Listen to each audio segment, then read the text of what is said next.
فروغ صبح دانایی کتاب مقامات امنیت باید بیش از هر وقت دیگر در چون هوشیار فصل سال باشند. سیر و مسائل سیاحت برای اقتصادی، صنعتی و کشاورزی و علم اجتماعی فروغ معرفت محبوب راهنمای ما جامعه تاجیکستان آزاد و صاحب اختیار.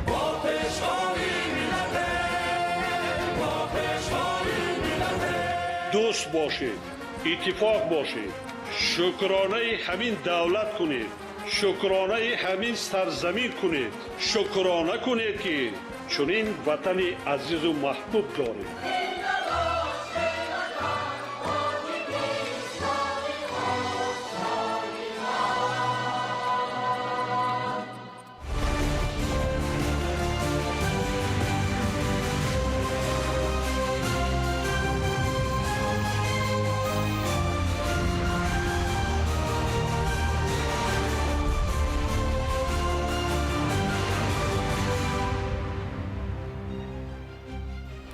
ассалому алайкум бинандаҳои гиромӣ.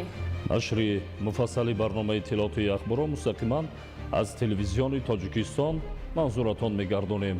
таваҷҷӯҳ намоед ба сархати гузоришҳо. ҳар он кас ки шоҳномахонӣ кунад рӯнамоии таърихи миллат ва нақши илми тоҷикон дар ташаккули илму маърифати башарият. тантанаҳои ҷашнӣ бахшида ба 34-солагии истиқлоли давлатӣ. меҳнати садоқатмандона барои давлату миллат қадр мешавад. татбиқи ҳадафҳои стратегӣ. имкониятҳои зерисгоҳи нав дар ноҳияи ҷаббор расулов. мавқеи тоҷикистон дар сатҳи байналмилалӣ. муаррифии молу маҳсулот ва тамаддуни миллат дар ҷопон экспо 2025. 4 сентябр президенти ҷумҳурии тоҷикистон пешвои миллат муҳтарам эмомалӣ раҳмон бо роҳбарони як қатор вазорату идораҳои давлатӣ машварати коир дорир намуданд ки дар он ҳамчунин раиси маҷлиси миллии маҷлиси олии ҷумҳурии тоҷикистон раиси шаҳри душанбе муҳтарам рустами эмомалӣ ва сарвазири ҷумҳурии тоҷикистон муҳтарам қоҳир расулзода иштирок намуданд. дар машварати корӣ масоили вобаста ба ҷамъоварии саривақтии ҳосили пахта, меваю сабзавот ва дигар зироатҳо, омодагӣ ба кишти тирамоҳӣ ва зимистongузаронӣ ва татбиқи босамари лоиҳаҳои сармоягузории давлатӣ баррасӣ шуд. доир ба вусъати корҳо ва бо сифати дилхоҳ анҷом додани онҳо ба масъулини дахлдор дастуру тавсияҳои мушаххас дода шуд. бо ташаббуси пешвои миллат муҳтарам эмомалӣ раҳмон боз як озмуни дигар гузаронида мешавад. озмуни ҷумҳуриявии шоҳномахонии соли 2026 ба ифтихори ҷашни 35-солагии истиқлоли давлатӣ баргузор мегардад. шарҳи бештар дар таҳияи ҳамкорони мо. шурӯъ аз соли 2026 дар кишвар озмуни ҷумҳуриявии шоҳномахонӣ баргузор карда мешавад. дар ин бора амри президенти ҷумҳурии тоҷикистон аз 29 августи соли равон ба тасвиб расид. ҳадаф аз иқдоми наҷибона ба ҳар як хонадони мардуми кишвар тақдим намудани шоҳномаи безаволи абулқосими фирдавсӣ ва баргузор намудани озмуни ҷумҳуриявии шоҳномахонӣ дар соли 2026 аз он иборат аст ки мардуми фарҳангпарвари мо аз гузаштаи дурахшони миллати худ огоҳӣ боз ҳам бештар ёфта ба қадри давлатсозиву давлатдории дирӯзаву имрӯзаи сарзамин ва арзишҳои истиқлоли давлатӣ дар замони муосир бирасанд ва барои ояндаи неки сарзамини худ ҷаҳду талош намоянд. از اقدام‌های بسیار سازنده و برازنده پرزیدنت کشور محترم امامعلی رحمان استقبال نیک میکنیم. شاهنامه کتاب دومین در این سلسله که با فرمان پرزیدنت محترم نشر گردید و رایگان به مردم تقدیم گردد. در شرح امر پرزیدنت جمهوری تاجیکستان آورده شده است که آزمون مذکور در بین اهالی کشور از جمله خوانندگان مؤسسه‌های تحصیلات میانه عمومی، دانشجویان مؤسسه‌های تحصیلات ابتدایی میانه و عالی کسبی، آموزگاران همه زینه‌های تحصیلات، کارمندان فرهنگ و صنعت، کلانسالان، نمایندگان کسب و کار گوناگون و دیگر طبقه‌های اهالی کشور و شهروندان خارجی به استثنای عضو وابسته و پیوسته اکادمیای ملی علوم‌های تاجیکستان، عالمان و محققانی که وابسته به شاهنامه بیزوال ابوالقاسم فردوسی تحقیقات انجام داده‌اند یا رساله علمی نوشته حمایت کرده‌اند دایر می‌گردد. ما وقتی که درباره وطن دوستی سخن میکنیم همون ابیات جاویدانه فردوسی. نگاه کن بدین لشکری نامدار، جوانانی شایسته کارزار، ز بهر بر و بوم و فرزند خویش، زن و کودک خرد و پیوند خویش، همه سر به سر تن به کشتن دهیم، از آن به که کشور به دشمن بی. و پرزیدنت محترم در پیش سخن این دو جلده نوشته است که شاهنامه فقط یک اثری رزمی نیست، اثری پند اخلاقی است، اثری که تمامی موضوعاتی که تا زمان فردوسی بودند در آن جای یافتن. بینید اثری خیرتگرایی، اثری دانشگرایی، اثری سخنگرایی، اثری عدل است. آزمون از 4 دور عبارت بوده: دور یکم ماه مارت سال 2026 و دور چهارم یعنی دور نهایی نیمه یکم ماه دکبر در کتابخانه ملی تاجیکستان برگزار و جنبست می‌گردد. سرپرست آزمون به واسطه پرزیدنت جمهوری تاجیکستان پیشوای ملت محترم امامعلی رحمان بوده. برای غالبان آزمون از فوند ذخیروی پرزیدنت جمهوری تاجیکستان 2,660,000 سومانی جدا کرده می شود.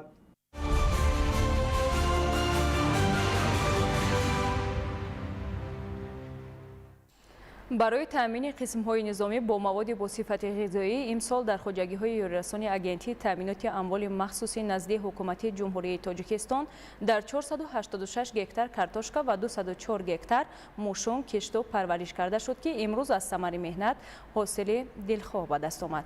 گلچهره ستار گزارش می‌دهد.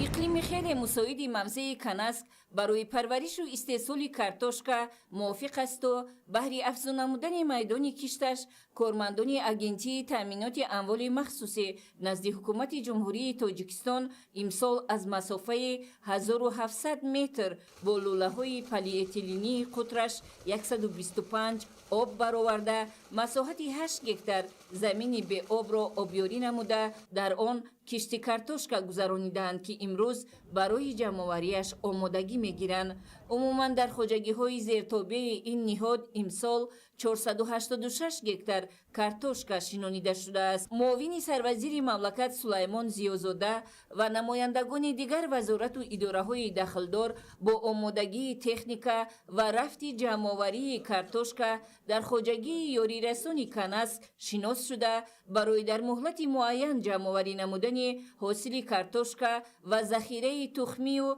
دیگر راه‌های رشد ساحه به خواجگیداران توصیه‌های سودمند دادند.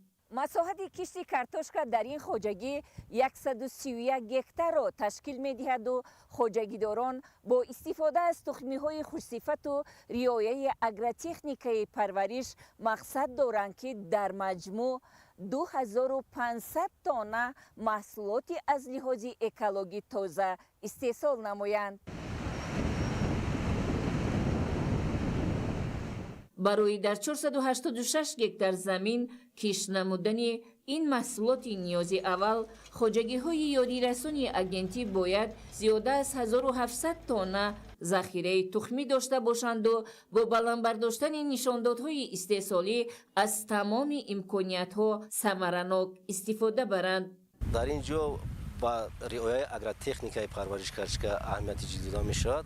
علل خصوص تخمی خوش صفت، شدگاری با صفت، گذراندن کارکردهای اگرتکنیکی در مهلت‌های معین شده، غذادهی، معیار، همین چیزها عامل میشوند که حاصلناکی کارتوشکا بلند میشود. مسئولین تلاش می‌نمایند که در این موضع دوردست کوهستان تخمی را ذخیره نموده با استفاده از چشمه‌های صاف کوهی و هوای مساعد و تجربه پیشرفته سال از سال میدان کشت و استحصال این نان دوم را افزونتر نمایند. همه ساله ذخیره تخمی کارتوشکامون رو جمع‌آوری نموده ذخیره کرده باقی مانده کارتوشکایی که از تخم زیادی میکند برای تامینات ساختارهای حربی و نظامی تامین می‌نمایند. تجربه نشان داد که در این موضع و دیگر منطقه‌ها نیز پرورش موشونگ را به راه ماندن به منفعت است. بنابراین امسال میدان کشتش را در خواجگی‌های زیرتابع اگنتی به 204 گکتار رسانیدند که حاصل انتظاری باید نظررس باشد.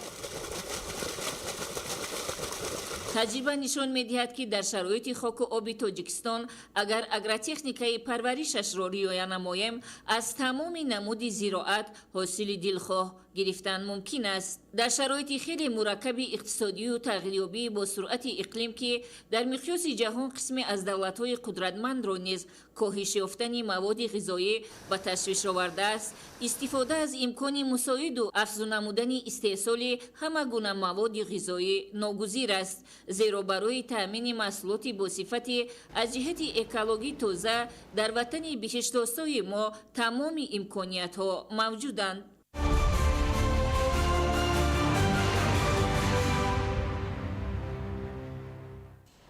бахшида ба 34-солагии истиқлоли давлатии ҷумҳурии тоҷикистон як зумра фаъолони ноҳияи Данғара ки бо фаъолияти назаррасашон дар рушди соҳаҳои гуногуни хоҷагии халқ саҳми арзанда гузоштанд, бо фармони президенти ҷумҳурии тоҷикистон муҳтарам Эмомалӣ Раҳмон бо мукофотҳои давлатӣ аз ҷумла медали хизмати шоиста қадршиносӣ гардонида шуданд.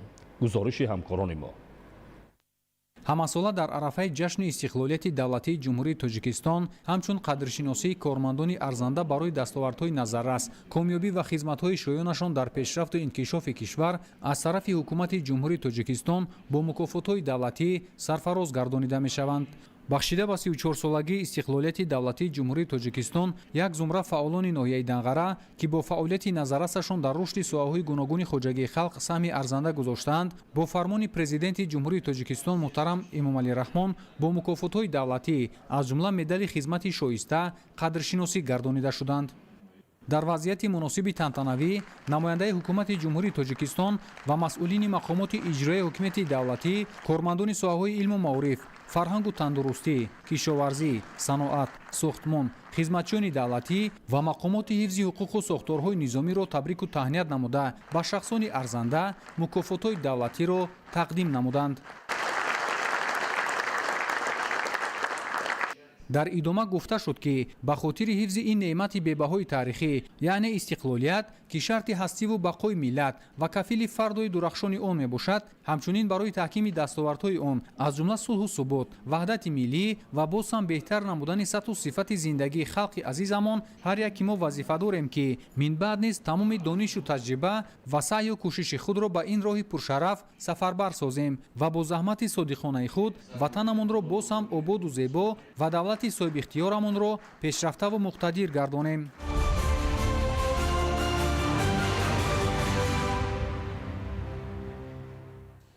дар заминаи дастуру супоришҳои пешвои миллат муҳтарам Эмомалӣ Раҳмон ҷиҳати истиқболи шоистаи ҷашни 35-солагии истиқлоли давлатӣ намояндаи ҳукумати ҷумҳурии тоҷикистон дар ноҳияи дӯстӣ аз раванди корҳои сохтмонӣ ва омодасозии як қатор иншооти гуногуни соҳаҳои хоҷагии халқ боздид намуданд. гузориши Самандар Шоев ва Мусои Нурмуҳаммад дар ин хусус. ба хотири боз ҳам вусъат бахшидани иқдомҳои бунёдкорӣ, намояндаи ҳукумати ҷумҳурии тоҷикистон, директори агентии назорати давлатии молиявӣ ва мубориза бо коррупсияи ҷумҳурии тоҷикистон аз рафти корҳои сохтмонӣ ва омодасозии як қатор иншооти гуногун таъйинот дар ноҳияи дӯстӣ боздид ба амал оварданд. ҷамъияти дорои масъулияти маҳдуди манзараҳои вахш воқеъ дар ҷамоати шаҳраки ҷиликули ноҳияи дӯстӣ ки самти фаъолияташ ба истеҳсоли шифер равона гардидааст, корҳои сохтмонӣ ва васлу насби дастгоҳу таҷҳизоти истеҳсолии он пурра ба анҷом расонида шудааст. иттилоъ дода шуд ки сохтмони корхонаи истеҳсолии шифери асбестӣ дар доираи татбиқи ҳадафи чоруми миллӣ саноатикунонӣ бо суръати мамлакат, эълони солҳои рушди саноат ва вусъати тадбирҳои созандагӣ бахшида ба истиқболи шоиста аз ҷашни 35-солагии истиқлоли давлатӣ ба маблағи 7 миллион сомонӣ сохта ба истифода дода мешавад. то ба 1 августи соли 2025 дар ноҳия 229 адад иншоот мо ба истифода додем ки аз ин иншоотҳо ҳамаш иншоотҳое ки аз тарафи соҳибкорони ватанӣ, аз тарафи шахсони алоҳида, аз тарафи шахсони сарфарозакунаш ва аҳолӣ мебошад ба истифода додем ки 85% нақшаи ҷашни 35-солагиро дар бар мегирад. вазъи хизматрасонии тиббӣ ба аҳолӣ дар ноҳияи дӯстӣ зери таваҷҷӯҳи хоса қарор гирифта, ҳамасола баҳри боз ҳам беҳтар намудани сифати хизматрасонии тиббӣ тадбирҳои зарурӣ андешида мешавад. бинобар кӯҳнаву фарсуда гардидани бинои муассисаи кӯмаки аввалияи тиббию санитарии ноҳия соли 2024 бо ҷалби гурӯҳи татбиқи лоиҳаи инкишофи барвақтии кӯдакон барои густариши сармояи инсонӣ дар Тоҷикистон, сохтмони бинои нави кӯмаки аввалияи тиббию санитарӣ оғоз гардида, аллакай қисмати беши корҳои ساختمانی به انجام رسانیده شده است. طبق اطلاع بینای مذکور با نظرداشت تمام شرایط معاصر تشخیص و معاینه ساخته شده نه تنها برای اهالی ناحیه بلکه به ساکنان شهر و ناحیه‌های گرد و اطراف نیز خدمت با صفت طبی میرسانند. همزمان در این روز مهمانان از رفت کارهای ساختمانی و آماده سازی شعبه معارف ناحیه دیدن نموده جهت هر چیز زودتر به استفاده دادن آن توصیه‌های سودمند پیشنهاد کردند. بینای شعبه معارف ناحیه 3 آشیانه بوده دارای 40 اتاق کاری، کتابخانه و مجلسگاه می باشد. طور گفته شد انشاءات ذکر شده در عرفه استقبال 34 سالگی استقلال دولتی مورد استفاده قرار گرفته کارمندان ساحه در یک محیط سازگار کار و فعالیت خواهند نمود. سمندر شایف موسی نور محمد، ناحیه دوستی، اخبار.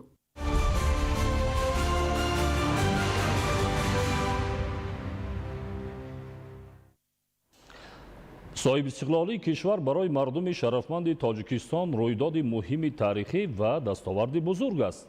در این دوره با تلاش‌های پیگیرانه پرزیدنت جمهوری تاجیکستان پیشوای ملت محترم امامعلی رحمان تحکیم یافتن وحدت ملی بر رشد ساحه‌های اقتصادی و اجتماعی و نفوذ روزافزون تاجیکستان در سطح بین‌المللی مساعدت نمود.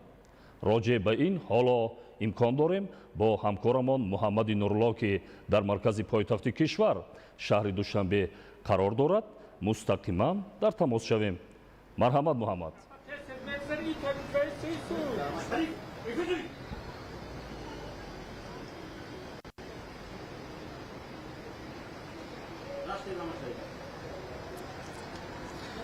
تشکر سید مکرم شریف زاده. سلام بینندگان گرامی. گفتگوی مستقیم ما را از قلب تاجیکستان شهر زیبای دوشنبه تماشا دارید و ما در این شام زیبا از پایتخت مملکت شهر دوشنبه وابسته به ماهیت و اهمیت استقلال دولتی و ارزش‌گذاری به این نعمت والای دولتداری با آموزگار دانشگاه دولتی آموزگاری تاجیکستان به نام استاد صدرالدین عینی دولت شاه محمود زاده هم صحبت می‌شویم. اولا خوش آمدید به برنامه. تشکر زیاد. نخست میگفتید که دستیابی به استقلال کامل سیاسی برای دولت ما برای ملت ما چی اهمیت و نقش گذاشت؟ تشکر زیاد. اولا باید قید کنم که واقعا استقلالیت برای ملت ما یک ارزش بسیار بی‌بهاست.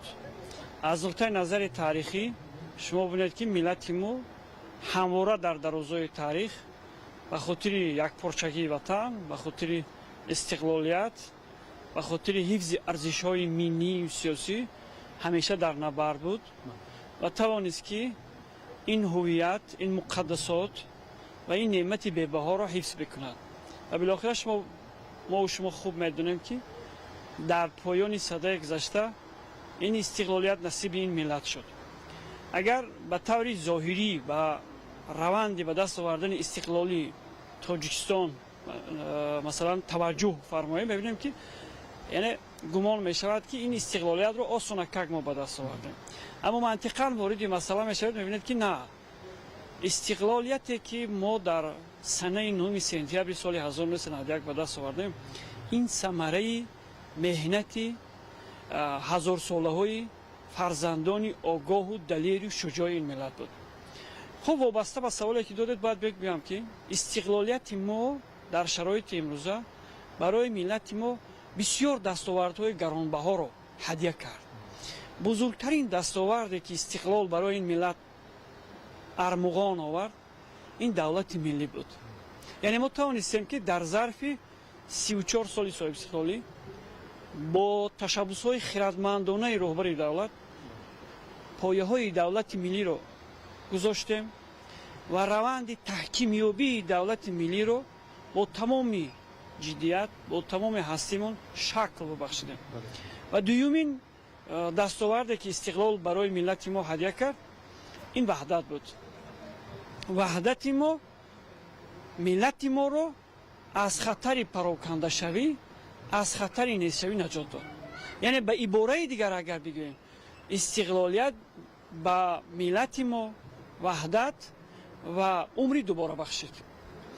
و دیگری از نعمت‌هایی که استقلالیت برای ملت ما داد این بود که ملت ما در فضای دولت ملی و در فضای وحدت و در فضای تشبس‌های خردمندانه رهبری دولت به اصل خود رو آورد، به اصالت خود رو آورد، شناخت. یعنی در آینه دولتداری ملی خود رو دید، ریشه های خود رو دید و این چیز من گمان میکنم که در شرایط امروز بسیار بسیار مهم است، به اون خاطر که ملت، قوم، خلق میتواند که پای برجا بماند، اصالت خود رو، ریشه های خود رو، یعنی تاریخ گذشته خود رو بداند. من فکر میکنم که این نعمت‌های بودن که استقلال به ما داد و ما در پرتو این نعمت‌ها شما ببینید که اینقدر با سازندگی و دست زدیم و باری دیگر در شرایط امروز ثابت کردیم که ملت ما واقعا ملت سازنده است. سازندگی، کدورت این مال ما نیست، فرهنگ ما نیست. ما همیشه در درازای تاریخ سازنده بودیم و با این سازندگی‌هایی که در ظرف 34 سال استقلالی انجام دادیم بار دیگر ثابت کردیم که ما از نسل کروش کبیر هستیم، ما از تبار آفتاب هستیم، همیشه نور می‌افکنیم. سلامت باشید. تحلیل ها نشان می‌دهد که با دست آوردن استقلالیت کاری دشوار، ولی حفظ استقلال و وحدت ملی در شرایط معاصر از این دیده دشوارتر است. و در شرایط امروزی که تهدیدها و خطرهای سیاسی تا رفت اوج میگیرد، ارجگذاری به استقلال دولتی، به صلح و ثبات و وحدت ملی از سوی جامعه چگونه باید باشد تا ما توانیم این نعمت بی‌بهای دولتداری را در شرایط پرحساس جهان حفظ نماییم و آن را گرامی داریم. بسیار سوال به مورد است. واقعا از طرف دیگر گفتم ممکن که سوال روز است. درست شما قید کرده که دنیایی که امروز ما و شما زندگی داریم، این زمین خیلی وسیعی که ما و شما زندگی داریم، متاسفانه برای قدرت‌های الهیده، برای نیروهای الهیده تنگی میکند. یعنی در این زمین کشاد غنجیده نمیتواند. به همین خاطر ببینید، به خاطر رسیدن به هدفهای خود امروز دنیا طرف وضع سیاسی دنیا طرف مرکب میشه. همین لحظه ها، همین ثانیه هایی که ما در یک فضای بسیار وحدت، صلح، امنیت صحبت داریم. شما ببینید قدر هموطنان ما، حتی نفرانی که از خارج کشور به وطن ما سفر میکنن، در یک فضای صلح و آرامی مثلا سیر و گشت دارن. اما در همین لحظه ها، در همین ثانیه ها، در یک گوشه عالم، در یک گوشه این سرزمین، این زمینی وسیع ناآرامی است. کودکانی هستند که از غایت گرسنگی اذیت میکشند، نفرانی هستند، جوانانی هستند، نسل نورسی هست که در زیر خاکتوده های بام های فرو رفته جسد مادر و والدین خود را میجوید. اما ما صلح داریم، اما ما امنیت داریم و من فکر میکنم که با در نظر داشتی اوضاع بسیار نابسامانی بعضی از منطقه‌های دنیا، امروز استقلالیت، امروز وحدت، امروز امنیت و صلح برای ما از گذشته دیده بیشتر مثلا یک چیزی مقدستر احساس می شود و ملت ما باید همیشه این ارزش ها رو گرامی بدارد. اکنون گفتید که باید جامعه، یعنی شهروندان ما چگونه از استقلالیت، از این نعمت های بی‌بها حفظ کرده تواند. من فکر میکنم که پیش از همه همین ابتکارات و همین تشبسایی که پیشوای ملت محترم امامعلی رحمان در سمت تحکیم و تقویت دولتداری نوین ما انجام داده ایستادن، باید به قدر و منزلت این برسید. زمان ما به قدر و منزلت این نعمت ها میرسیم که ما تربیه و تعلیم خیلی عالی داشته باشیم. سرچشمه اساسی تعلیم و تربیه کامل شما خوب میدونید که شروع می شود از عائله، شروع می شود از باغچه، شروع می شود از مؤسسه تعلیمی.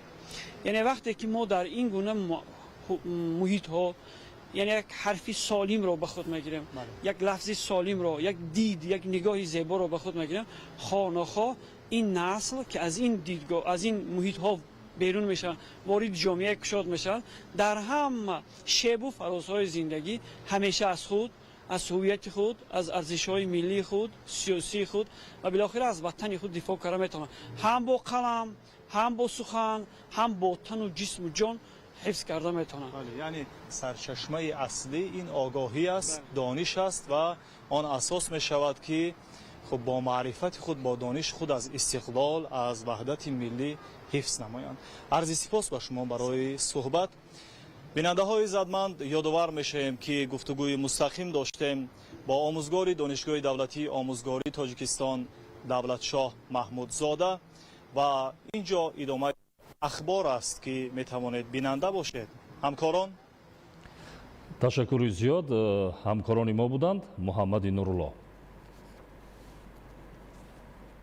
идомаи ахбор. дар доираи тадбирҳои ободонӣ дар ноҳияи қубодиён бунёди муассисаҳои то мактабӣ ва синфхонаҳои иловагӣ бо маром идома дорад. ин иқдом ҷиҳати баландбардоштани сатҳи таълиму тарбияи насли ояндасоз мусоидат менамоянд. гузориши Саидшоҳи Муродалӣ ва Искандари Саид.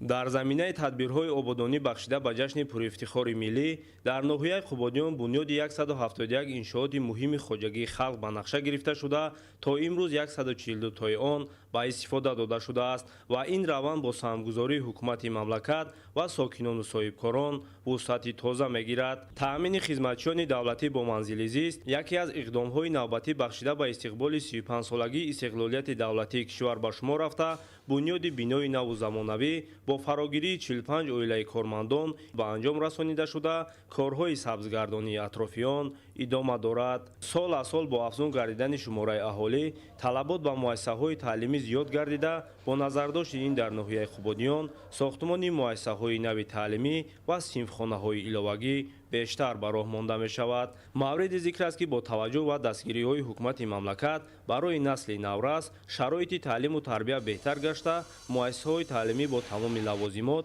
ва ашёи хониш таъмин карда шудааст. рушди босуботи соҳаи илму маориф аз таъмини шароити созгор дар ин самт вобастагии зиёд дошта бо мақсади бартараф намудани мушкилоти ҷойи нишаст дар назди муассисаҳои таълимӣ бунёди бинову синфхонаҳои иловагӣ ҳамасола ба роҳ монда мешавад.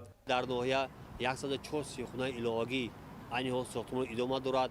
бахшида ба ҷашни 35-солагии истиқлоли давлати азизамон 6 муассисаи таълимӣ ба истифода хоҳем дод. дар ин раванд бо саҳми соҳибкори маҳаллӣ Нозим Меликов дар назди муассисаи таълимии рақами 51 бинои иловагии сеошиёна иборат аз 24 синфхона, таҳхона, толори варзишӣ, маҷлисгоҳ, ошхона ва китобхона сохтмонаш идома дошта бо бунёди он 1400 нафар хонанда дар ду баст ба таҳсил фаро гирифта мешавад. муассисаи тозабунёд бо назардошти шароити мусоид бо синфхонаҳои фаннӣ дорои ҳама гуна ашёву таҷҳизотҳои зарурӣ бунёд ёфтааст ки ба талаботи замон мутобиқ мебошад. сохтмони бино айни замон пурра ба анҷом расида корҳои васлу насби таҷҳизот ва ороиши саҳни он бо маром идома дорад. бахшида ба ҷашни 35-солагии истиқлоли давлатии ҷумҳурии Тоҷикистон дар ноҳия 171 адад иншоотҳои ҷашнӣ ба нақша гирифта шудааст.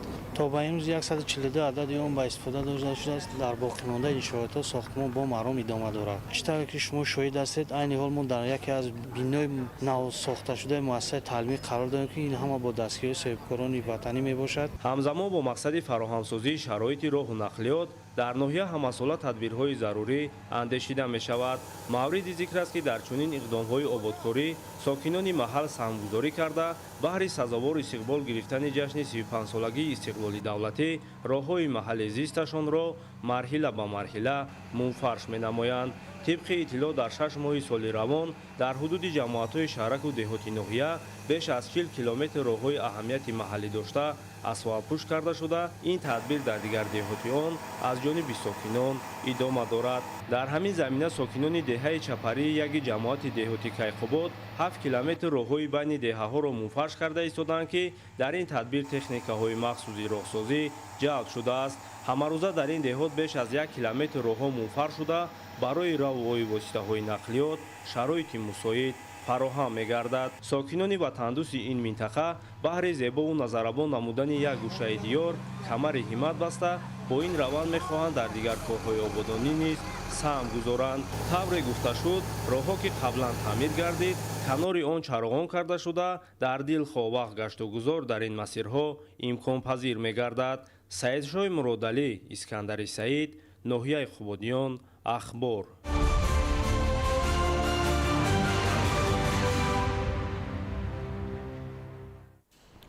имсол сокинони ноҳияи Варзоб ҷашни 34-солагии истиқлоли давлатиро бо дастовардҳои назаррас истиқбол мегиранд.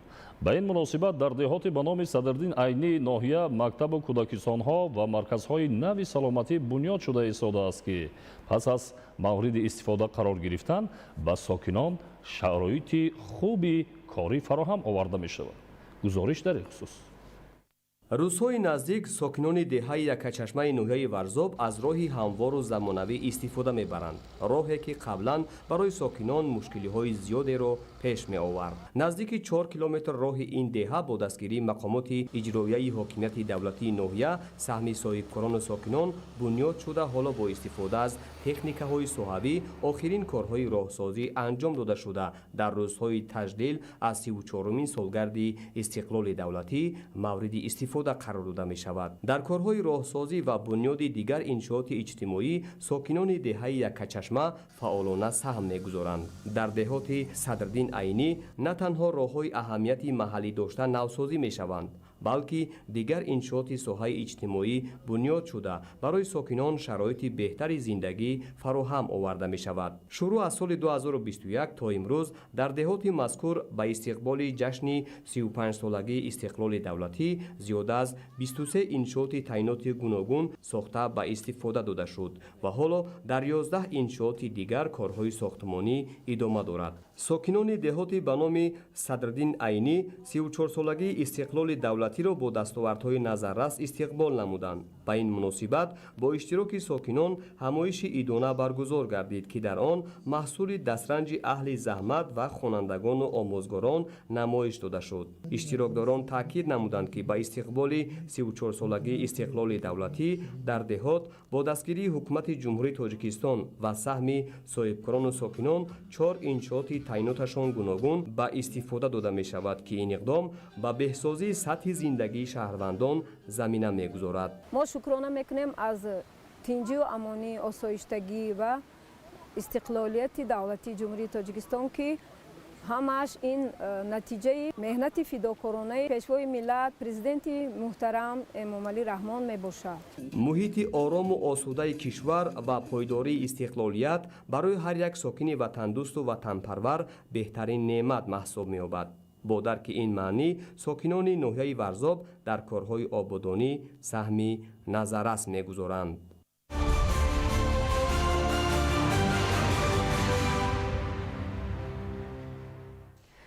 дар арафаи ҷашни 34-умин солгарди истиқлоли давлатӣ дар зеристгоҳи барқии пахтакори ноҳияи Ҷаббор Расулов трансформатори иқтидораш 40 мегаволт ампер насб карда шуд. бо насби трансформатори нав иқтидор комил, шиддат мутобиқи меъёр ва муҳимтар аз ҳама таъминот бо қувваи барқ дар асоси талаботи муқарраршуда амалӣ мегардад. ҷузъиёти бештар дар гузориши Абдуваҳоби Абдусаттор ва Илёс Бобоҷон. дар идомаи корҳои ободонию созандагӣ дар зеристгоҳи пахтакори шаҳраки меҳрободи ноҳияи Ҷаббор Расулов трансформатори иқтидораш 40 мегаволт ампер, ки бо маблағгузории ҳукумати кишвар харидорӣ шудааст, насб гардид. ин тадбир ба он хотир амалӣ карда шуд, ки иқтидори трансформатори кӯҳна ҳамагӣ 15 мегаволт амперро ташкил медод ва бо сабаби солҳои зиёд дар истифода қарор доштан сарборӣ боиси садама гардида сифати барқтаъминкунӣ ба талабот ҷавобгӯ набуд. ҳамакнун ки дастгоҳи нави тақсимоти нерӯи барқ ба кор дароварда шуд, мушкилоти солҳои қаблӣ хоса садамаҳои пайдарпай, шиддати паст ва сарбории зеристгоҳи пахтакор куллан бартараф мегардад. зимни ба кор даровардани трансформатори нав таъкид гардид, ки иқдоми навбатии ҳукумати мамлакат боиси рушду пешрафти тамоми соҳаҳои хоҷагии халқ гардида, чунин саҳмгузорӣ дар беҳдошти сатҳи зиндагии мардум аҳамияти муҳиму созгор дорад. зеристгоҳи барқи мазкур соли 1962 сохта шуда бо трансформатори 15 мегаволт ампера пайваст буд. аз солҳои тӯлонӣ трансформатори мазкур кору фаъолият бурду ва солҳои охирон бисёр серборӣ ба дучор омад. асосан мавсими обёрӣ ба садамаҳои зуд пайдо мешуд. раҳмат ба ҳукумати ҷумҳурии Тоҷикистон як адар трансформатори иқтидораш 40 мегаволт ампера дастрас намуд. бо зиёд шудани аҳолӣ ва коргоҳу корхонаҳои саноатии талабот ба қувваи барқ бештар гардида, дар ин зеристгоҳ дастгоҳҳои тақсимотӣ бо сарбории аз меъёр зиёд фаъолият доштанд. акнун иқтидор комил, шиддат мутобиқи меъёр ва муҳимтар аз ҳама таъминот бо қувваи барқ дар асоси талаботи муқарраршуда амалӣ хоҳад шуд. тариқи трансформатори насбшуда аҳолӣ, коргоҳу корхонаҳои саноатӣ, пойгоҳҳои обкашӣ, дар маҷмӯъ тамоми соҳаҳои хоҷагии халқи шаҳраки меҳробод, деҳоти ҳаёти нав гулхона ва қисман деҳоти сомонёни ноҳияи ҷаббор расулов бо нерӯи барқ таъмин мешаванд. муҳимтар аз ҳама сифати барқтаъминкунӣ дар сатҳи баланд қарор мегирад. эътиборан аз ҳамин рӯз мушкилоти барқ аз байн бардошта мешавад ва тамоми корхонаҳои саноати аҳолии ноҳия бо барқи доимӣ таъмин мегардад ва хизматрасонии барқ низ беҳтар мегардад. трансформатори навро дар муддати қариб 1 моҳ коргарону мутахассисони ҷамъияти саҳомии кушодаи шабакаҳои интиқоли барқи шаҳри Гулистон насб карданд. оянда низ ҷиҳати таъминоти боэътимоди қувваи барқ ба аҳолӣ, коргоҳу корхонаҳо, пойгоҳҳои обкашӣ дар маҷмӯъ тамоми хоҷагии халқи ноҳияи Ҷаббор Расулов ивази дигар дастгоҳу таҷҳизоти зеристгоҳи пахтакор дар назар аст. абдуваҳоби абдусаттор, Ильёс Бобоҷон, ноҳияи Ҷаббор Расулов, ахбор.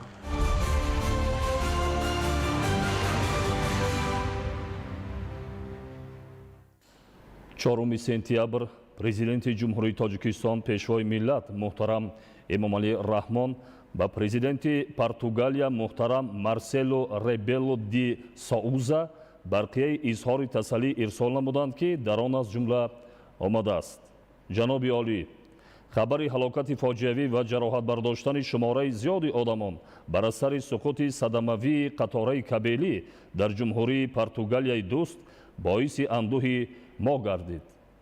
дар робита ба ин ҳодисаи ғамангез ҳамдардиву тасаллияти самимии инҷонибро ба шумо пайвандону наздикони фавтидагон ва тамоми мардуми Португалия изҳор намуда ба ҳамаи осебдидагон шифои комил мехоҳам. идомаи ахбор. ҷамъоварии картошка дар ноҳияи Деваштич оғоз гардид. иқлими мусоид, оби фаровон ва тухми серҳосил имкон додааст, ки сол то сол майдони кишт ва ҳаҷми истеҳсоли картошка дар ноҳия афзоиш ёбад. Аҳлиддини Шаҳобиддин гузориш медиҳад. сокини ноҳияи Деваштич Ҳалим Зарифзода 0 аз 180 гектар замини бекорхобидаро, ки солҳои дароз ҳамчун чарогоҳ истифода мегардид, ба гардиши кишоварзӣ ворид намуда, дар он кишти картошка гузаронидааст. айни ҳол ки ҷамъоварии картошка оғоз гардидааст, ҳосилнокӣ фаровон ба назар мерасад. замине ки санқалох буд, ҳамина мо ба гардиши кишоварзӣ ворид кардем. 80 сотиқ замин мекорем инҷа. аз замин ду хел нави тухми коридагӣ, ҳам сомон, ҳам алиддин коридагӣ. мана дидед ҳосилнокиши муайян мекунем, чикелдаҳоз канди дидем. оз 1 сотиқ 700 центр ҳосил медиҳад. мо деҳқонӣ мекунем, аз рӯи ҳамин зиндагонимо пеш мебарем. намояндагони мақомоти иҷроияи ҳукумати давлатии ноҳияи Деваштич, кормандони вазорати кишоварзӣ ва олимону мутахассисони Академияи илмҳои кишоварзии Тоҷикистон зимни ҳосилмуайянкунии картошка ба хулоса омаданд, ки дар ноҳияи Деваштич ҳосилнокии имсола нисбат ба солҳои қаблӣ бартарият дорад. дар ноҳияи Деваштич аллакай мо 3-4 ҷамоатҳоро дида баромадем. ҳосилнокияшон аз 650 то 1100 центнер ҳосилнокӣ ҷамъоварӣ карда истодаанд. дар ноҳияи Деваштич асосан навъҳои алладдин бисёртар ҳосилнокӣ баланд дода истодааст ва мо гуфта метавонем, ки аз 800 то 1100 центнер ҳосил ҷамъоварӣ карда истодаанд. аз ҳисоби аз худ кардани заминҳои нав дар ноҳияи Деваштич масоҳати картошка афзоиш ёфта ба 8638 гектар расидааст. аз ин минтақаи кишоварзӣ дар баробари картошкаи истеъмолӣ тухмии баландҳосил низ истеҳсол карда мешавад, ки ин бозгӯи таҷрибаи ғанӣ доштани картошкапарварон аст. маврид ба зикр аст, ки ҳоло асосан навъҳои ватанӣ 70% картошказори ноҳияро ташкил медиҳад. ноҳияи Деваштич аслан ноҳияи картошкапарвар мебошад. кишоварзони ноҳия соли ҷорӣ дар майдони 8638 гектар кишти картошка гузарониданд, ки ин нисбати дурнамо 816 гектар зиёд мебошад. имсол низ нашъунамои картошка хеле хуб аст. ҳосилнокӣ мувофиқи тавре ки мутахассисон муайян карданд, ҳамин сол нисбат солҳои гузашта беҳтар аст. чунки сол ба сол деҳқонони мо агротехникаи парвариши ин зироатро дуруст ба роҳ монда истодаанд. ҳоло дар ноҳия захираи зиёд намудани истеҳсоли картошка мавҷуд мебошад. ҷиҳати иҷрои дастуру супоришҳои пешвои миллат, президенти ҷумҳурии Тоҷикистон муҳтарам Эмомалӣ Раҳмон ҷиҳати афзоиши истеҳсоли картошка аз тамоми имкониятҳо истифода карда мешавад. пешвои миллат президенти кишвар муҳтарам Эмомалӣ Раҳмон ҳангоми ташриф ба деҳқонони кишоварзони ноҳия дастур доданд ки ноҳияи деваштич бояд то соли 2050 истеҳсоли картошкаро ба 1 миллион тонна расонад. мо имкониятҳои сол ба сол ҳам аз ҷиҳати васеъ намудани заминҳои кишт ва ҳам аз ҷиҳати ҳосилнокӣ ҳаракат карда истодем ки ҳамин дастуру супоришҳо ба мушарраф гардем. иқлими мусоид, оби фаровон ва тухмии серҳосил имкон додааст ки сол то сол майдони кишт ва ҳаҷми истеҳсоли картошка дар ноҳияи деваштич афзоиш ёбад. кишоварзон талош менамоянд ки ҳосили картошкаро беталаф ғун дошта дар фаровонии бозори истеъмолӣ саҳм гузоранд.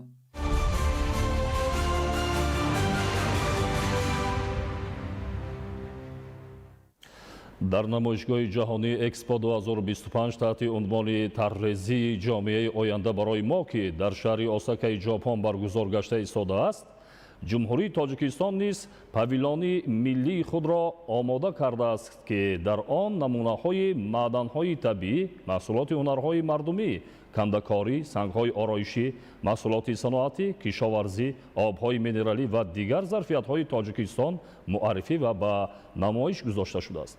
طبق آمار رسمی اکسپو 2025 امروزه از پاویلون تاجیکستان از 20 تا 25 هزار مهمان از سراسر جهان دیدن می‌نماید. گزارش همکاران ما در این خصوص. дар идомаи намоишгоҳи байналмилалии экспо 2025 ки дар шаҳри осакаи ҷопон идома дорад, аз павилёни ҷумҳурии тоҷикистон ки таҳти шиори пиряхҳо ва сарчашмаҳои обӣ барои наҷоти ҳаёт ва ояндаи устувор омода гардидааст, вазири экспо 2025 Ито Йошиката боздид намуданд.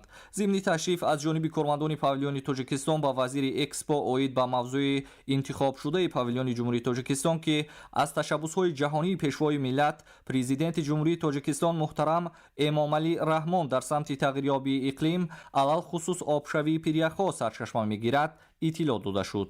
ҳамчунин зимни шиносоӣ вобаста ба табиати гуногунрангу зебоманзари тоҷикистон, фарҳангу тамаддун, маҳсулотҳои аз ҷиҳати экологӣ тоза, имкониятҳои сайёҳӣ ва сармоягузории кишвар маълумотҳои муфассал дода шуд.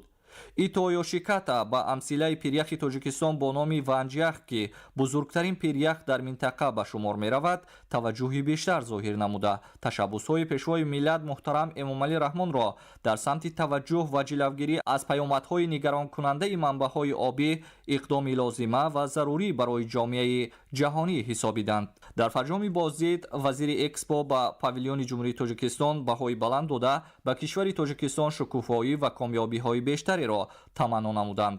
гӯша ё худ павилёни тоҷикистон ки аз ҷониби палатаи савдо ва саноати ҷумҳурии тоҷикистон ҳамчун оператори миллӣ бо тарҳу ороиши тоҷикона омода гардидааст, ҳама рӯза диққати ҳазорон боздидкунандагонро ба худ ҷалб месозад.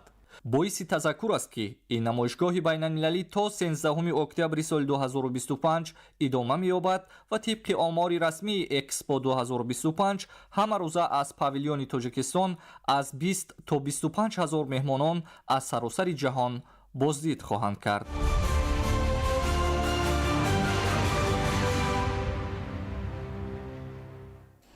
бо ташаббуси сафорати ҷумҳурии тоҷикистон дар федератсияи русия мизи мудаввар дар мавзӯи имкониятҳои сармоягузорӣ дар бахши сайёҳии ҷумҳурии тоҷикистон баргузор гардид. инчунин ба иштирокчиён намоиши ҳунарҳои мардумӣ, видеороликҳои ҷолиб дар бораи имкониятҳои сайёҳӣ, намоиши китобҳо оид ба таърихи халқи тоҷик ва маводи таблиғотии сайёҳӣ ба маъраз гузошта шуд. иброҳим назруллозода ва хуршеди саидаҳмад гузориш медиҳад. бо ташаббуси сафорати ҷумҳурии тоҷикистон дар федератсияи русия мизи мудаввар дар мавзӯи имкониятҳои сармоягузорӣ дар бахши сайёҳии ҷумҳурии тоҷикистон баргузор гардид. дар чорабинии мазкур намояндагони кумитаи рушди сайёҳӣ назди ҳукумати ҷумҳурии тоҷикистон, комиссияи ҷуғрофӣ ва сайёҳии фароғатии шаҳри Москва, роҳбарони ширкатҳои сайёҳии ватанӣ ва ширкатҳои сайёҳии кишварҳои иқомат иштирок намуданд. дар бинои сафорат намоиши ҳунарҳои мардумӣ, видеороликҳои ҷолиб дар бораи имкониятҳои сайёҳӣ, намоиши китобҳо оид ба таърихи халқи тоҷик ва маводи таблиғотии сайёҳӣ ба маъраз гузошта шуд. масъулин доир ба иқдомҳои ҳукумати ҷумҳурии Тоҷикистон дар самти рушди соҳаи сайёҳӣ ва имконоту захираҳои сайёҳӣ дар ҷумҳурӣ маълумоти муфассалро ироа намуданд. иброз гардид ки иқтидори сайёҳии Тоҷикистон бузург ва беназир аст, зеро кишвар тарихан яке аз марказҳои тамаддуни шоҳроҳи бузурги Абрешим буда, мероси бузурги фарҳангӣ ва таърихӣ, гуногунии манзараҳои табиӣ ва оламии набототу ҳайвонотро доро мебошад. дар маҷмӯъ иштирокчиён имкони хуби шиносоӣ бо осори таърихиву фарҳангӣ ҳамзамон зарфиятҳои сайёҳии Тоҷикистонро аз худ карданд. ёдовар мешавем ки бо мақсади ташвиқу таблиғи имкониятҳои сайёҳӣ аз ҷумла оид ба сайёҳии табобатӣ, экологӣ ва кӯҳнавардӣ дар ҳамкорӣ бо шабакаҳои бонуфузи телевизионӣ аз қабили Моя планета, шабакаи НТВ Федератсияи Русия видеороликҳо таҳия гардида тавассути онҳо мавзеъҳои сайёҳии Тоҷикистонро тарғиб менамоянд. иброҳим назрозода, Хуршед Сайдаҳмад, Федератсияи Русия, Ахбор.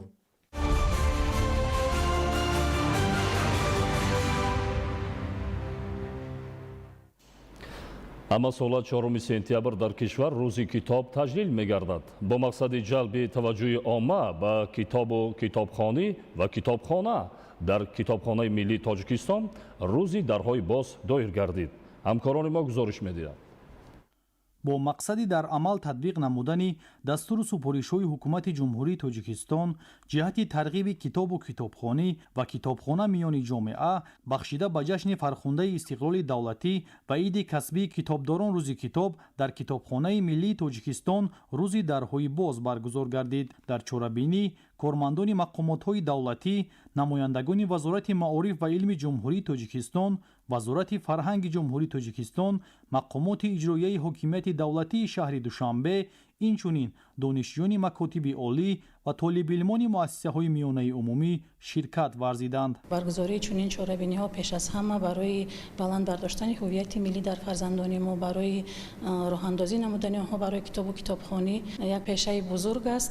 иштирокчиёни чорабинии рӯзи китоб дар рӯзи дарҳои боз бо шароиту имкониятҳои Китобхонаи Миллӣ ошноӣ пайдо намуда аз гӯшаҳои намоиши ҳунарҳои мардумӣ, ҳунарҳои рассомӣ ва дигар иқдомҳои масъулин шинос шуданд. мақсад аз баргузории иди касбии китобдорон рӯзи китоб ин оммавигардонии хониш дар байни ҷомеа, ҷалби ҳарчи бештари онҳо ба китобхона, ташаккули одат ва малакаҳои мутолиаи китоб, дар замири онҳо тарбия намудани ҳисси зебоипарастӣ, ифтихори миллӣ, ватандӯстӣ, гиромидошти арзишҳои милливу умумибашарӣ ва мусоидат ба дарки нерӯи бузурги китобдорӣ дар тараннуми ҳаёти насли наврас мебошад.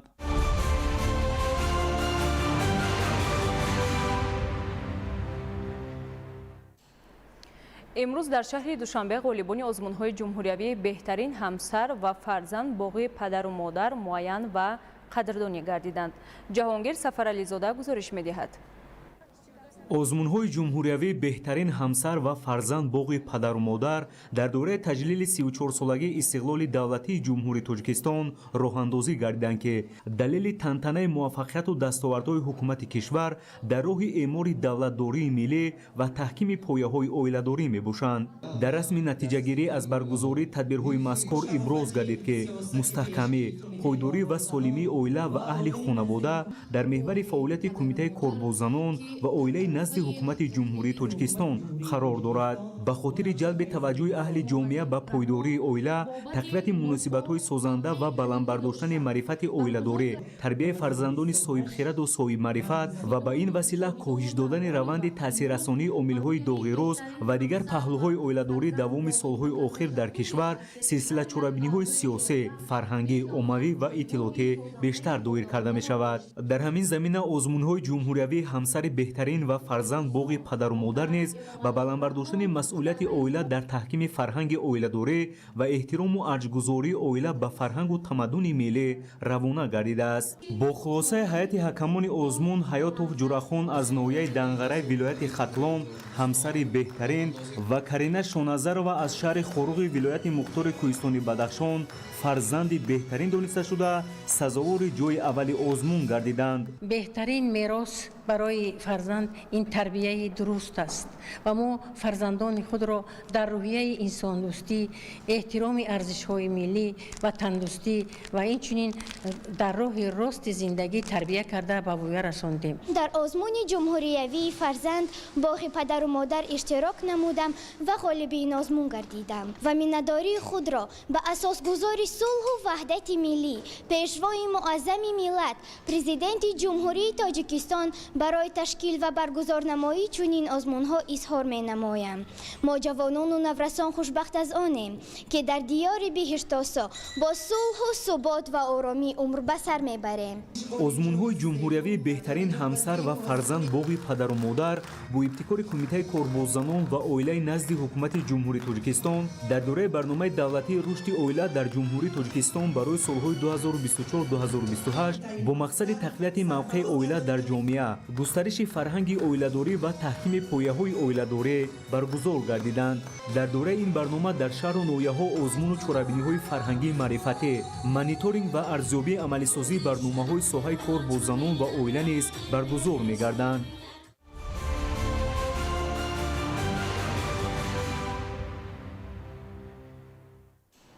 ҷиҳати дар амал татбиқ намудани қарори ҳукумати ҷумҳурии тоҷикистон дар бораи барномаи рушди ҳунармандӣ дар ҷумҳурии тоҷикистон барои солҳои 2021-2025 дар шаҳри хорух давоми соли ҷорӣ 344 шаҳрванд ба касбомӯзӣ фаро гирифта шуда, аз ин теъдод 300 нафар аз рӯи барномаи мусоидат ба шуғли аҳолӣ соҳиби шаҳодатнома гардиданд. гузориши моҳираи тоҳир дар ин хусус. рушди ҳунармандӣ дар замони соҳибистиқлолии ҷумҳурии тоҷикистон дар мадди назари давлату ҳукумати кишвар қарор гирифта. дар ин самт қарори ҳукумати ҷумҳурии тоҷикистон дар бораи барномаи рушди ҳунармандӣ дар ҷумҳурии тоҷикистон барои солҳои 2021-2025 қабул гардид. дар қаламрави шаҳру нояҳои вилояти мухтори кӯҳистони бадахшон сол то сол ба рушди ин соҳаи сердаромад диққати махсус равона гардида, шаҳрвандон дар филиали муассисаи давлатӣ маркази рушди ҳунармандӣ ва малакаҳои касбии муосир ба касбомӯзӣ фаро гирифта шуда дар муҳлати муайян соҳиби касбу ҳунар ва дипломи тахассусӣ мегарданд.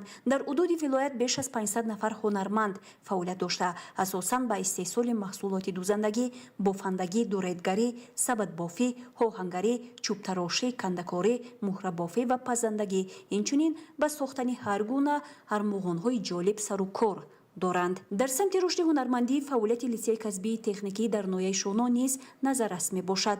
дар ҳудуди шаҳру нояҳои вилояти мухтори кӯҳистони бадахшон айни ҳол шумораи растаҳо ва мағозаҳои фурӯши маҳсулоти ҳунармандӣ 24 ададро ташкил медиҳад ки афтои онҳо дар шаҳри Хоруғ мавҷуд мебошанд.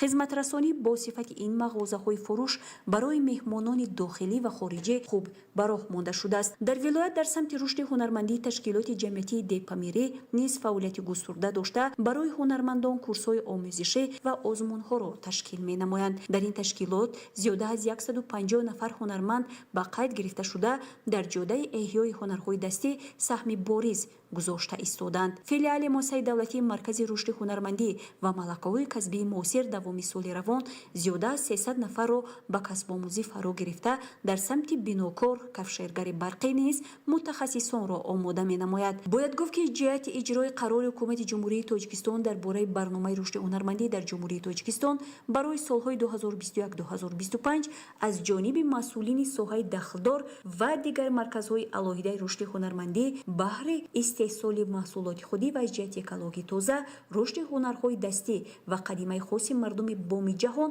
қадамҳои устувор гузошта мешаванд. моҳираи тоҳир, муборакшои рустам, вилояти мухтори кӯҳистони бадахшон. ахбор.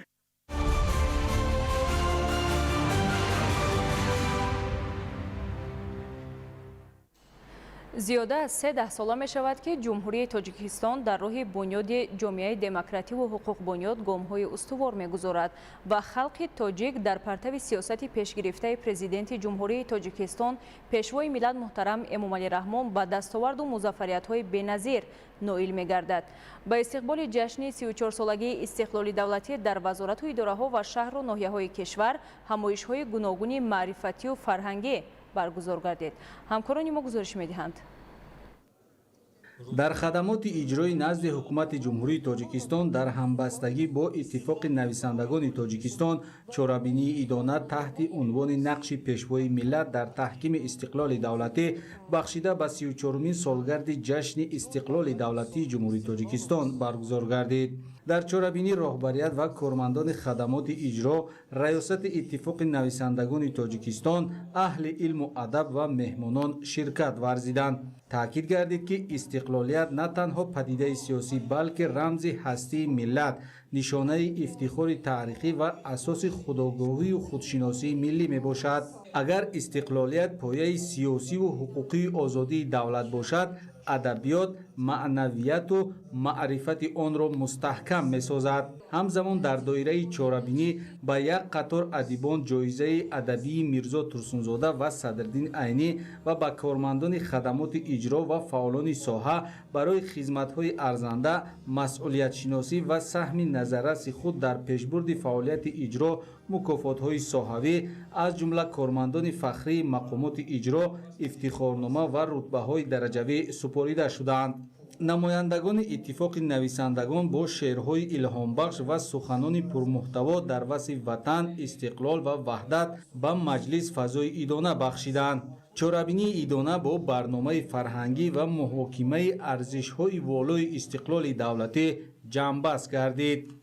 дар доираи таҷлил аз 34-солагии истиқлоли давлатӣ дар вазорати маориф ва илми ҷумҳурии тоҷикистон таҳти унвони истиқлолият заминаи рушди илму маориф конференсияи илмии назариявии ҷумҳуриявӣ баргузор гардид. зимни суханрониҳо таъкид шуд ки истиқлоли давлатӣ шароити мусоид фароҳам овард то низоми миллии маорифу илм рушд ёфта, мактабҳо бо синфхонаҳои муосир ва технологияҳои иттилоотӣ таъмин гарданд. дар ин давра барномаҳои таҳсилотӣ бо меъёрҳои байналмилалӣ мутобиқ шуда, имконият барои омӯзиши кадрҳои баландихтисос дар дохил ва хориҷи кишвар васеъ гардад.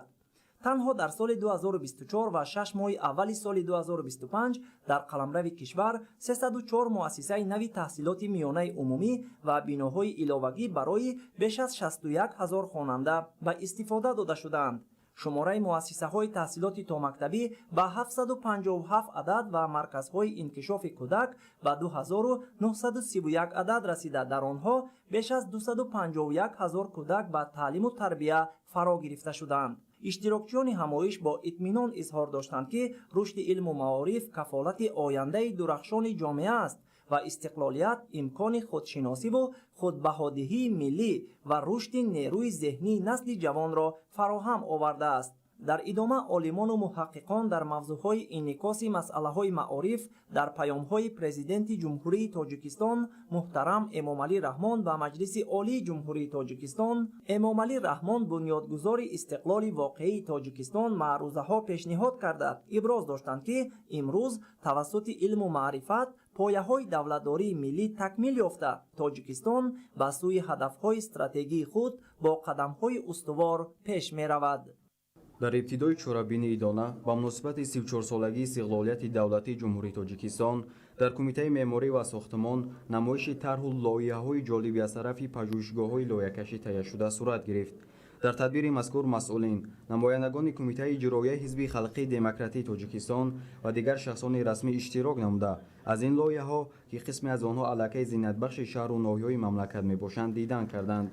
дар қисмати дуюм ҳозирин иброз доштанд ки нақши истиқлоли давлатӣ дар густариш ва пешбурди ҳаёти иқтисодӣ, иҷтимоӣ, сиёсӣ, маънавӣ ва фарҳангӣ бағоят муҳим мебошад.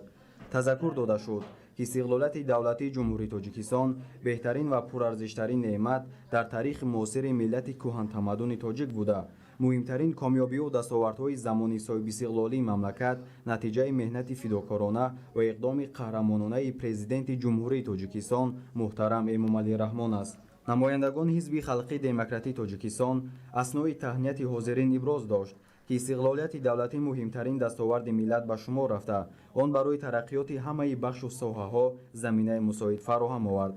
дар ниҳояти чорабинии дона муовини аввали раиси ҳизби халқии демократии тоҷикистон бо сипосномаи кумитаи меъморӣ ва сохтмон инчунин роҳбарияти кумита бо медали ҷашнии 30-солагии ҳизби халқии демократии тоҷикистон ва як қатор кормандони ин сохтор ба муносибати солгарди 34-уми истиқлоли давлатии ҷумҳурии тоҷикистон бо унвони бинокори фахрии ҷумҳурии тоҷикистон сипосномаву ифтихорномаҳо қадрдонӣ шуданд. давоми солҳои истиқлоли давлатии ҷумҳурии тоҷикистон дар сиёсати созандаи президенти ҷумҳурии тоҷикистон муҳтарам эмомалӣ раҳмон такмили низоми идоракунии давлатӣ ва ташаккули хизмати давлатӣ яке аз самтҳои афзалиянок ба ҳисоб рафта дар партави ин сиёсати созанда миёни вазифаҳои муҳими давлатдорӣ аз ҷумла масъалаҳои таъминоти кадрӣ истифодаи оқилонаҳои захираҳои инсонӣ тайёр намудани мутахассисони соҳаи идоракунии давлатӣ такмили иқтисод ва аз нав тайёркунии хизматчиёни давлатӣ дар навбати аввал гузошта шуданд. Хизмати давлатии муосири Тоҷикистон зодаи даврони истиқлоли давлатӣ буда дар заминаи ислоҳоти низоми идоракунии давлатӣ дар ҳамбастагӣ бо таҳкими аркони давлатдории миллӣ таъсис ва ташаккул ёфт. Таъкид гардид зимни як чорабинӣ ки дар агентии хизмати давлатӣ назди президенти ҷумҳурии Тоҷикистон таҳти унвони рушди хизмати давлатӣ дар даврони соҳибистиқлолӣ бахшида ба 34-умин солгарди истиқлоли давлатии ҷумҳурии Тоҷикистон доир гардид. мардуми шарафманди кишвар дар 34 соли соҳибистиқлолӣ имтиҳонҳои душворро паси сар намуда дар якҷоягӣ ба бунёди ҷомеаи соҳибихтиёр демократӣ ҳуқуқбунёд дунявӣ ва ягона поя гузоштанд. Тоҷикистон дар давраи истиқлолият ба як қатор дастовардҳои назаррас ноил гардид ки барқарор гардидани сулҳусубот ва ваҳдату ягонагӣ яке аз дастоварди беназири мардуми тоҷик мебошад. имрӯз дар агентии омори назди президенти ҷумҳурии тоҷикистон ба ифтихори ҷашни 34-умин солгарди истиқлоли давлатӣ чорабинии тантанавӣ баргузор гардид. дар ин ҷамъомади бошукӯҳ мушовири президенти ҷумҳурии тоҷикистон оид ба масъалаҳои иқтисодӣ ҳикматуллозода неъматулло намояндагони ҳизби халқии демократии тоҷикистон ва кормандони агентӣ иштирок намуданд. чорабиниро роҳбарияти агентӣ бо сухани ифтитиҳоӣ оғоз бахшида таъкид намуданд ки истиқлоли давлатӣ муқаддастарин ва бузургтарин дастоварди таърихии миллати тоҷик маҳсуб ёфта бо шарофати он имрӯз тоҷикистон ҳамчун давлати мустақил ва пешрафта дар арсаи байналмилалӣ мақоми хоса пайдо кардааст. дар идомаи чорабинӣ бо фармони президенти ҷумҳурии тоҷикистон пешвои миллат муҳтарам эмомалӣ раҳмон як қатор кормандони фаъоли агентӣ бо мукофотҳои давлатӣ унвонҳои ифтихорӣ ифтихорномаҳо ва медалҳо қадрдонӣ карда шуданд. инчунин дар ҷараёни ҷамъомад суханрониҳои пурмуҳтаво перомони дастовардҳои назарраси агентии омор дар даврони соҳибистиқлолӣ ироа гардид. бахшида ба 34-умин солгарди истиқлоли давлатӣ дар пажӯҳишгоҳи рушди маориф ба номи абдураҳмони ҷомии академияи таҳсилоти тоҷикистон чорабинии илмӣ доир гардид. таъкид шуд ки 34 сол пеш миллати кӯҳанбунёду соҳибфарҳанги тоҷик ба ин дастоварди бузург истиқлоли давлатӣ ноил гардид ва ҳоло мо хушбахтона ин рӯйдоди муқаддасро ҳамасолат дар фазои дӯстиву ягонагӣ ва ваҳдати миллӣ бо камоли ифтихору сарфарозӣ таҷлил менамоем. дар чорабинӣ баромадкунандагон вобаста ба мавзӯъҳои истиқлоли давлатӣ дар рушди маорифи кишвар ва истиқлолият ва рушди маорифи миллӣ маърузаҳо намуданд. барқарор намудани сулҳу суботи комил ва ваҳдати пойдории миллӣ, таъмини рушди устувори иқтисодиву иҷтимоӣ, таҳкими худшиносиву худогоҳӣ, болоравии ҳисси ватандӯстиву ватандорӣ дар миёни тамоми табақаҳои ҷомеаи тоҷикистон аст ки маҳз ба шарофати хиради азалии мардуми соҳибмаърифату фарҳангдӯсти тоҷик муяссар гардид. истиқлолу озодӣ мояи ифтихору сарфарозӣ ва нангу номуси халқи мост ки ба шарофати он мо беш аз 3 сола инҷониб барои ободии ватани азизамон ҷаҳду талош меварзем.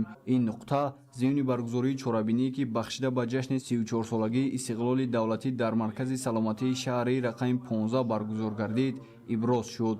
дар чорабинӣ намояндагони кумитаи иҷроияи ҳизби халқии демократии тоҷикистон дар ноҳияи фирдавсии шаҳри душанбе ва кормандону табибон иштирок намуданд. иштирокчиёни чорабинӣ вобаста ба нақши президенти ҷумҳурии тоҷикистон пешвои миллат муҳтарам эмомалӣ раҳмон дар ташаккули сиёсати давлатии ҷавонон дастоварду имкониятҳои муҳайёнамудаи соҳибистиқлолӣ барои рушд ва пешрафти кору таҳсили ҷавонон саҳми ҷавонон дар пойбарҷогии истиқлоли давлатӣ баромад намуданд. дар ҳақиқат истиқлол ба ҷавонон имкониятҳои васеъ барои омӯзиши забонҳои хориҷӣ, ташаккули шахсияти комил ва озодии афкорро дод. истиқлолият шароит фароҳам сохт то ҷавонон эҳёгари фарҳанги миллии хеш бошанд.